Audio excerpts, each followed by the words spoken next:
Hi, I'm Ann. As employers of PCAs, we need to make sure that anyone we hire who is new to the PCA program as of January 1st, 2014 takes a 3-hour orientation course. We can either give our PCAs the orientation ourselves or send them to a group orientation. The material that is supposed to be covered is exactly the same under each option. In a moment, you'll hear from 2 PCA consumers. Deidre chose to orient her PCAs herself. Paul chose to send his PCAs to a group session.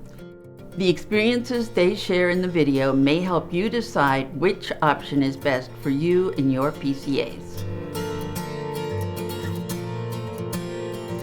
So any job that you go into, there is an orientation process, and it's a wonderful process. It puts everybody on the same page. There needed to be a more standardized method of information that both PCA consumers, users, and PCAs have about the program and the mechanics of the program. The decision was made to actually have me do the training for orientation because my PCAs initially were PCAs who walked to and from work or caught the bus.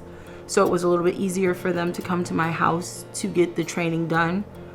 And they felt more comfortable with hearing it from me than someone else. My new PCA came from across the street, fairly young girl, one of her, not her first job, but I think her second job. So I basically asked her what she wanted to do. And she was interested in going to the class, and I said, fine. I think that helped make my newer PCA a little more comfortable also, because, you know, she's pretty young and she's new to this job and she wasn't sure about some things. And I think it's always helpful to have some support when you're in a situation where you're learning new roles and responsibilities. Let's face it, being an employee, you have to learn to follow certain rules because there are rules to almost everything that's related to work and pay. I love the packet that came in. It gave me an opportunity to refresh things in my mind as to what I needed to go over with my PCA. So I would say to you, my initial trainings with my PCAs weren't very thorough because I was uncomfortable and not really great. But getting that handbook in my hand and going through it, oh, I missed that. So I was able to go back and talk to my PCA about it and explain that it was something that I wasn't, really comfortable with when she came on. But I knew that this was something that was required, and it really worked out well. But overall, they thought it was well presented.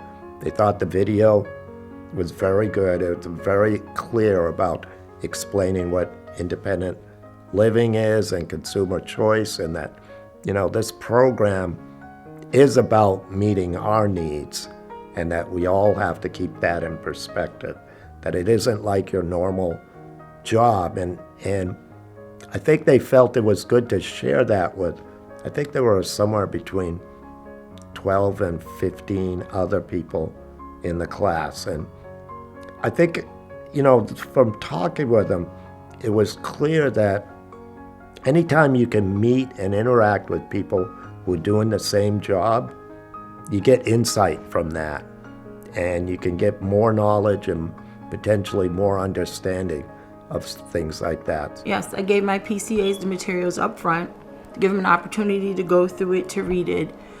When we sat down to do the actual orientation, I asked them if they had any initial questions.